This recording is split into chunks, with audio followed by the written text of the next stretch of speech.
અરે રિદ્ધિ, હા ભૂખ લાગી, ચાલ ને પાણીપુરી ખાજે. ઓકે, તો આપણે થલતેજ જઈએ, ત્યાંની પાણીપુરી સાંભળ્યું છે બહુ જ મસ્ત છે. ઓકે, ચલો તાજે પાણી.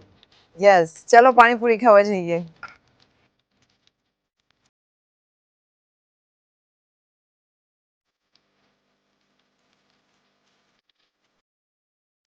હેલો ફ્રેન્ડ, આજે હું આવી ગઈ છું હરે કૃષ્ણ પાણીપુરી પાસે.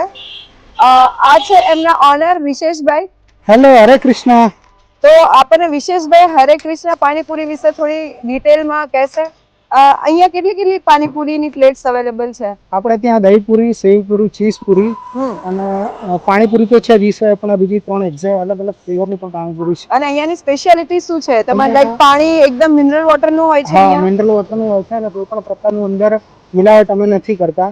Okay. જે છે પ્યોર એસિટીસ છે. નથી અંદર આર્ટિફિશિયલ ઇન્ગ્રેડિયન્ટ્સ, નથી અંદર કોઈ પણ પ્રકારનો કલર નાખેલો. ઓકે.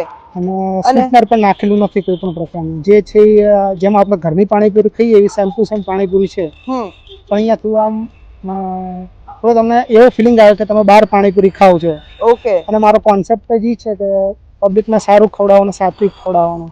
ઓકે. અને અહીંયાના ટાઈમિંગ વિશે કંઈ કહેશો તમે? અહીંયા કેટલા ટાઈમથી કેટલા ટાઈમ સુધી? ટાઈમિંગ મારો છે 5 વાગ્યાથી લઈને 9 વાગ્યા સુધીનો.